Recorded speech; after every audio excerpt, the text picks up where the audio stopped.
ನಮ್ಮ ಇವರು ಪ್ರಶ್ನೆ ಮಾಡಿದ್ರು, ಕ್ಯಾಂಡಿಡೇಟ್ ಸರಿಯಾಗಿ ಕಾಣಲಿಲ್ಲ. ಇದು ಕ್ಷೇತ್ರ ಬಹಳ ದೊಡ್ಡದು, 5 ಜಿಲ್ಲೆಗಳ ವ್ಯಾಪ್ತಿಗೆ ಬರ್ತದೆ. ಕೋಲಾರ, ಚಿಕ್ಕಬಳ್ಳಾಪುರ, ತುಮಕೂರು, ಚಿತ್ರದುರ್ಗ ಮತ್ತು ದಾವಣಗೆರೆ ಅರ್ಧ ಭಾಗ ಆಗ್ನೇಯ ಶಿಕ್ಷಕರ ಕ್ಷೇತ್ರಕ್ಕೆ ಬರ್ತದೆ. ಅಭ್ಯರ್ಥಿನೇ ಅಲ್ಲ, ನಾವೇ ಹೋಗ್ಲಿಕ್ಕಾಗಲ್ಲ ಎಲ್ಲ ಶಿಕ್ಷಣ ಸಂಸ್ಥೆಗಳಿಗೆ. ಈಗ ಕೋಲಾರ ತಾಲೂಕು ಜಿಲ್ಲಾ ಕೇಂದ್ರ ಆಗಿರೋದ್ರಿಂದ ಇಲ್ಲಿ 1533 ರೂಟ್ ಇದೆ. ನಾವು ಬೇರೆ ತಾಲೂಕುಗಳು ಕಂಪೇರ್ ಮಾಡಿದ್ರೆ 400 ರಿಂದ 600 ರೂಟು ಬೇರೆ ಬೇರೆ ತಾಲೂಕಲ್ಲಿದೆ. ಇಲ್ಲಿ ಒಂದೇ ತಾಲೂಕಲ್ಲಿ 1533 ವೋಟರ್ಸ್ ಇದ್ದಾರೆ ಮತ್ತು ಶಿಕ್ಷಣ ಸಂಸ್ಥೆಗಳು ಕೂಡ ಹೆಚ್ಚು ಸಂಖ್ಯೆಯಲ್ಲಿದೆ. ಕಳೆದ 4 ದಿವಸದಿಂದ, ನಿನ್ನೆ ಒಂದ್ ದಿವಸ ಗ್ಯಾಪ್ ಕೊಟ್ಟಿದ್ದೀವಿ, ಯಾಕಂದ್ರೆ ಶಾಸಕರಿಗೆ ಬೆಂಗಳೂರಿನಲ್ಲಿ ಅವರ ಕಮಿಟಿ ಮೀಟಿಂಗ್ ಇದ್ದಿದ್ದರಿಂದ ನಿನ್ನೆ ಹೋಗಲಿಲ್ಲ. ಇವತ್ತು 4 ದಿವಸದಿಂದ ಓಡಾಡ್ತಾ ಇದ್ದೀವಿ. ಬಹುಶಃ ಅರ್ಧಕ್ಕಿಂತ ಹೆಚ್ಚು ಒಂದು 60 ಭಾಗ ನೋಡಿರ್ಬೋದು, ಇನ್ನು 40 ಭಾಗ ನೋಡೋದಕ್ಕೆ ಆಗ್ತಿಲ್ಲ. ಹೀಗಾಗಿ ಸಮಯಾವಕಾಶ ಬಹಳ ಕಡಿಮೆ ಇದ್ದಿದ್ರಿಂದ ಶಿಕ್ಷಣ ಸಂಸ್ಥೆಗಳಿಗೆ ಭೇಟಿ ಕೊಟ್ಟು ಖುದ್ದಾಗಿ ಶಿಕ್ಷಕ ಮತದಾರರನ್ನ ಬಂಧುಗಳನ್ನ ಭೇಟಿ ಮಾಡಿ ಮತಯಾಚನೆ ಮಾಡಕ್ಕೆ ಸಾಧ್ಯ ಆಗಲಿಲ್ಲ ಅಂತೇಳಿ ನಾನು ಮತ್ತು ನಮ್ಮ ಶಾಸಕರಿಬ್ರು ಕೂಡ ಮಾತನಾಡಿ ಒಂದು ಪತ್ರಿಕಾಗೋಷ್ಠಿಯನ್ನ ಮಾಡೋದ್ರ ಮೂಲಕ, ಆ ಪತ್ರಕರ್ತರ ಮೂಲಕ, ಮಾಧ್ಯಮದ ಮೂಲಕ ಎಲ್ಲ ಮತದಾರರನ್ನ ಮತಯಾಚನೆ ಮಾಡೋಣ, ಕಾಂಗ್ರೆಸ್ ಪಕ್ಷವನ್ನ ಬೆಂಬಲಿಸಬೇಕು ಅಂತ ಕೇಳೋಣ ಅಂತೇಳಿ ಇವತ್ತು ಈ ಪತ್ರಿಕಾಗೋಷ್ಠಿ ಮಾಡಿದ್ದೀವಿ.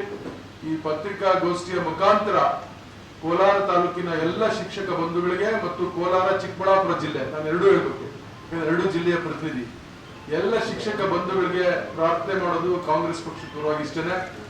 ಇವತ್ತು ನಮ್ಮ ಪಕ್ಷದ ಅಧಿಕೃತ ಅಭ್ಯರ್ಥಿಯಾದಂತಹ DT ಶ್ರೀನಿವಾಸ್ ಅವರಿಗೆ ತಾವೆಲ್ಲ ಕೂಡ ಪ್ರಥಮ ಪ್ರಾಶಸ್ತ್ಯದ ಮತವನ್ನು ಕೊಟ್ಟು ಅವರನ್ನ ಶಿಕ್ಷಕರ ಕ್ಷೇತ್ರದಿಂದ ವಿಧಾನ ಪರಿಷತ್ನ ಸದಸ್ಯರಾಗಿ ಆಯ್ಕೆ ಮಾಡೋದಕ್ಕೆ ನೀವು ಸಹಕಾರ ಮಾಡಬೇಕು ಮತ್ತು ನಮ್ಮ ಜೊತೆಗೆ ನಿಲ್ಬೇಕು. ಇವತ್ತು ಕರ್ನಾಟಕದಲ್ಲಿ ಕಾಂಗ್ರೆಸ್ ಪಕ್ಷ ರಾಜ್ಯದ ಜನತೆಯ ಆಶೀರ್ವಾದದಿಂದ ಸುಮಾರು 136 ಶಾಸಕರನ್ನ ಗೆಲ್ಲಿಸಿ ಕಳಿಸಿದ್ದೀರಿ. ಇವತ್ತು ಚುನಾವಣೆಯ ಪೂರ್ವದಲ್ಲಿ, ಅಂದ್ರೆ ವಿಧಾನಸಭೆ ಚುನಾವಣೆ ಪೂರ್ವದಲ್ಲಿ ಏನು ನಮ್ಮ ಪಕ್ಷ, ನಮ್ಮ ನಾಯಕರಾದಂತ ಸಿದ್ದರಾಮಯ್ಯನವರು ಮತ್ತು DK ಶಿವಕುಮಾರ್ ಅವರು ಪ್ರಣಾಳಿಕೆಯಲ್ಲಿ ಆಶ್ವಾಸನೆ ಕೊಟ್ಟಂತೆ ಎಲ್ಲ 5 ಗ್ಯಾರಂಟಿಗಳನ್ನ 6 ತಿಂಗಳಲ್ಲಿ, ಅಧಿಕಾರಕ್ಕೆ ಬಂದ 6 ತಿಂಗಳಲ್ಲಿ ಯಾವುದೇ ಮಧ್ಯವರ್ತಿಗಳಿಗೆ ಅವಕಾಶ ಇಲ್ಲದಿದ್ದಂಗೆ ಇವತ್ತು ಅತ್ಯಂತ ಪರಿಣಾಮಕಾರಿಯಾಗಿ ಇಡೀ ದೇಶದಲ್ಲಿ ಈ ತರದ ಒಂದು ಜನರಿಗೆ ನೇರವಾಗಿ ಫಲಾನುಭವಿಗಳಿಗೆ ಏಕಕಾಲಕ್ಕೆ 5 ಯೋಜನೆಗಳನ್ನ ತಲುಪಿಸಿರ್ತಕ್ಕಂಥದ್ದು ಕಾಂಗ್ರೆಸ್ ಪಕ್ಷ ಮತ್ತು ಸರ್ಕಾರ. ಆ ನಿಟ್ಟಿನಲ್ಲಿ ಇವತ್ತು ನಾವೆಲ್ಲ ಕೂಡ ಕೆಲಸ ಮಾಡಿದ್ದೀವಿ. ಹಂಗಾಗಿ ಇವತ್ತು ಒಂದು ಪರಿಪೂರ್ಣವಾದಂತ ಸರ್ಕಾರ ಆಗ್ಬೇಕಾದ್ರೆ ವಿಧಾನಸಭೆಯಲ್ಲಿ ಬಹುಮತ ಇದ್ರೆ ಮಾತ್ರ ಇದು ಸಾಕಾಗೋದಿಲ್ಲ, ವಿಧಾನ ಪರಿಷತ್ನಲ್ಲೂ ಕೂಡ ಬಹುಮತ ಇರಬೇಕು.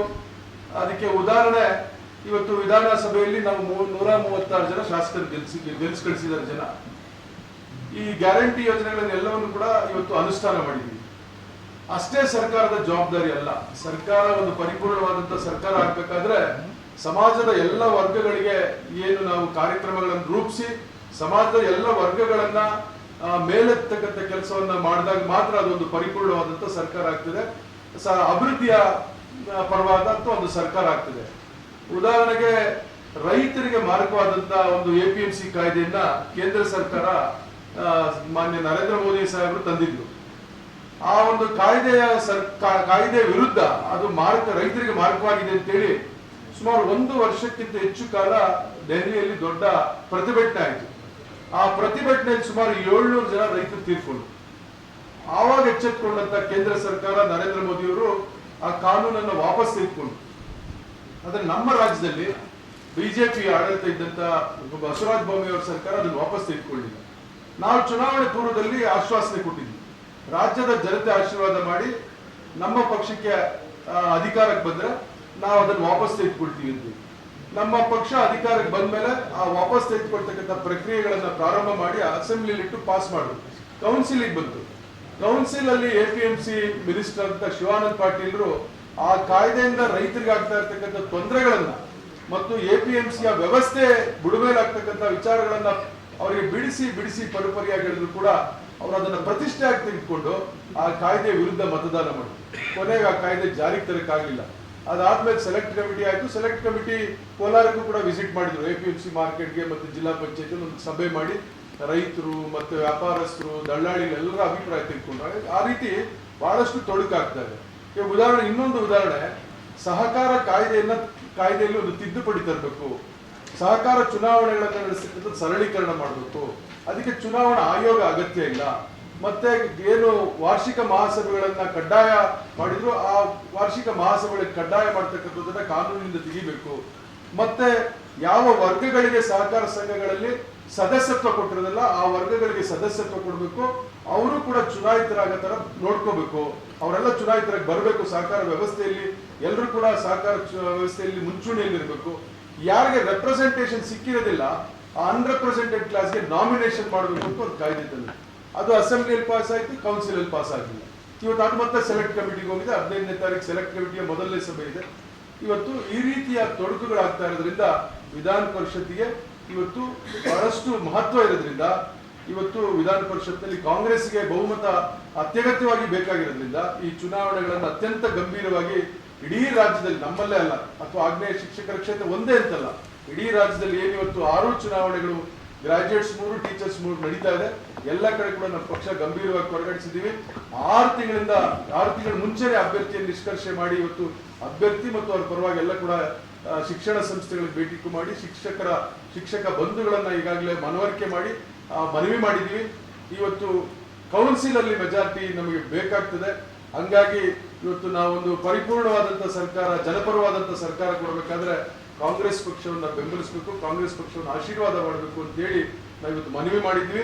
ಬಹಳಷ್ಟು ಒಳ್ಳೆ ಸ್ಪಂದನೆ ಸಿಗ್ತಾ ಇದೆ. ಶಾಸಕರು ಮತ್ತು ನಾವು ಹೋದಾಗ ಅದು ಖಾಸಗಿ ಸಂಸ್ಥೆಗಳಿರ್ಬೋದು, ಸರ್ಕಾರಿ ಸಂಸ್ಥೆಗಳಿರ್ಬೋದು, ಅಲ್ಲಿ ಹೋದಾಗ ಅವ್ರದೇ ಆದಂತಹ ಸಮಸ್ಯೆಗಳು ಬೇರೆ ಇರ್ತವೆ. ಸರ್ಕಾರಿ ಸಂಸ್ಥೆಗಳಿಗೆ ಹೋದಾಗ ಅದರಲ್ಲಿ ಕೆಲಸ ಮಾಡ್ತಕ್ಕಂಥ ಶಿಕ್ಷಕ ಬಂಧುಗಳು ಬೇರೆ ಇದ್ದಾರೆ. ಉದಾಹರಣೆಗೆ ಸರ್ಕಾರದ ಶಿಕ್ಷಣ ಸಂಸ್ಥೆಗಳು ಹೋದಾಗ ಅವ್ರೇನ್ ಹೇಳ್ತಾರೆ, OPS ಮತ್ತು NPS ಬಗ್ಗೆ ಮಾತಾಡ್ತಾರೆ. NPS ಇಂದ ಬಹಳಷ್ಟು ತೊಂದರೆಗಳಾಗ್ತಾ ಇದೆ. ಓಲ್ಡ್ ನ್ಯೂ ಪೆನ್ಷನ್ ಸ್ಕೀಮ್ ಇಂದ OPS ಅನ್ನು ಜಾರಿಗೆ ತರಬೇಕು ಅಂತ ಹೇಳಿದ್ದಾರೆ. OPS ಅನ್ನ ಈಗಾಗಲೇ ನಾವು ಅಧಿಕಾರಕ್ಕೆ ಬಂದ್ರೆ NPS ಅನ್ನು ಕೈ ಬಿಟ್ಟು OPS ಅನ್ನು ಜಾರಿಗೆ ತರ್ತೀವಿ ಅಂತ ನಮ್ಮ ಸರ್ಕಾರ ಈಗಾಗಲೇ ಆಶ್ವಾಸನೆ ಕೊಟ್ಟಿದ್ವಿ. ಮತ್ತೆ ಇನ್ನೊಂದೇನು ಹೇಳ್ತಾರೆ, 6th ಪೇ ಕಮಿಷನ್ ಆಗಿದೆ, 7th ಪೇ ಕಮಿಷನ್ ಜಾರಿಗೆ ತರಬೇಕು ಅಂತ ಹೇಳ್ತಾರೆ ಸರ್ಕಾರಿ ಸಂಸ್ಥೆಗಳು ಹೋದಾಗ. ಅವಾಗ ನಾವ್ ಹೇಳಿದ್ವಿ 6th ಪೇ ಕಮಿಷನ್ ಯಾರು ಜಾರಿಗೆ ತಂದಿದ್ದು ಅಂತ ನಾವೇ ಅವ್ರಿಗೆ ಪ್ರಶ್ನೆ ಮಾಡಿ. ಸಿದ್ದರಾಮಯ್ಯ ಸಾಹೇಬ್ 2018ರಲ್ಲಿ ಇದ್ದಾಗ ತಂದ್ರು. ಆಮೇಲೆ 3 ಜನ ಮುಖ್ಯಮಂತ್ರಿಗಳು ಬಂದ್ರಲ್ಲ, ಅವ್ರು ಯಾಕೆ 7th ಪೇ ಕಮಿಷನ್ ಮಾಡಿಲ್ಲ? ಇಲ್ಲ ಸರ್, ಮಾಡಲಿಲ್ಲ. ಹಂಗಾಗಿ ಇವತ್ತು 7th ಪೇ ಕಮಿಷನ್ ಅನ್ನು ಜಾರಿಗೆ ತರಬೇಕು. ಮತ್ತೆ ನ್ಯಾಷನಲ್ ಎಜುಕೇಶನ್ ಪಾಲಿಸಿ ಅಂತ ಮಾಡಿದ್ವಿ, NEP ಅಂತ. ಆ NEP ಅನ್ನ ಮಾಡಿದಂತ ಸಂದರ್ಭದಲ್ಲಿ ಕಾರ್ಪೊರೇಟ್ ಸಂಸ್ಥೆಗಳನ್ನ ದೃಷ್ಟಿ ಇಟ್ಕೊಂಡು, ಆ ದೊಡ್ಡ ದೊಡ್ಡ ಸಂಸ್ಥೆಗಳನ್ನ ದೃಷ್ಟಿ ಇಟ್ಕೊಂಡು ಮಾಡಿದ್ವಿ. ಇವತ್ತು ಆ NEP ಅನ್ನ ರಾಜ್ಯದಲ್ಲಿ ಯಥಾವತ್ತಾಗಿ ಜಾರಿ ಮಾಡಿದ್ರೆ ಬಹುಶಃ ನಮ್ಮ ಶಿಕ್ಷಣ ವ್ಯವಸ್ಥೆನೇ ಬುಡಮೇಲಾಗ್ಬಿಡ್ತಿತ್ತು. ಇವತ್ತು ನಾವು ಚುನಾವಣೆ ಪೂರ್ವದಲ್ಲಿ ಹೇಳಿದ್ವಿ, ಬಹಳಷ್ಟು ಚುನಾವಣೆ ಪೂರ್ವದಲ್ಲಿ ಹೋರಾಟಗಳು ಮಾಡಿದ್ವಿ. ಸಾಕಷ್ಟು ಸಂಘ ಸಂಸ್ಥೆಗಳು, ಶಿಕ್ಷಣ ಇಲಾಖೆಗೆ ಸಂಬಂಧಪಟ್ಟಂತ ಸಂಘ ಸಂಸ್ಥೆಗಳು, ನಾವು NEP ಅನ್ನ ಕೈ ಬಿಡ್ತೀವಿ, SEP ಅನ್ನು ಮಾಡ್ತೀವಿ ಅಂತ ಹೇಳಿದ್ವಿ, ಸ್ಟೇಟ್ ಎಜುಕೇಶನ್ ಪಾಲಿಸಿ. ಇವತ್ತು ಸ್ಟೇಟ್ ಎಜುಕೇಶನ್ ಪಾಲಿಸಿಯನ್ನ ಜಾರಿಗೆ ತಂದಿದ್ವಿ. ಈ ರೀತಿಯ ಸರ್ಕಾರಿ ಸಂಸ್ಥೆಗಳ ಸಮಸ್ಯೆಗಳು ಬೇರೆ ಇದ್ದಾವೆ ಮತ್ತು ಖಾಸಗಿ ಶಿಕ್ಷಣ ಸಂಸ್ಥೆಗಳ ಸಮಸ್ಯೆಗಳು ಬೇರೆ ಇದ್ದಾವೆ. ಖಾಸಗಿ ಶಿಕ್ಷಣ ಸಂಸ್ಥೆಗಳ ಸಮಸ್ಯೆ ಬಹುಶಃ ನಮ್ಮ ಕ್ಯಾಂಡಿಡೇಟ್ಗೆ ಅರಿವಿದ್ದಂಗೆ ಬೇರೆ ಯಾರಿಗೂ ಅರಿವಿರಕ್ಕೆ ಸಾಧ್ಯ ಇಲ್ಲ. ಯಾಕಂದ್ರೆ ಅವರೇ ಒಂದು ಶಿಕ್ಷಣ ಸಂಸ್ಥೆಯನ್ನ C ಇನ್ಸ್ಟಿಟ್ಯೂಷನ್ಸ್ ಅಂತ ಹೇಳಿ ಏನ್ ನಡೆಸ್ತಿದ್ದಾರೆ. ಇವತ್ತು 20,000 ಮಕ್ಕಳಿಗೆ ವ್ಯಾಸಂಗ ಮಾಡಿ ಕೊಡ್ತಿದ್ದಾರೆ.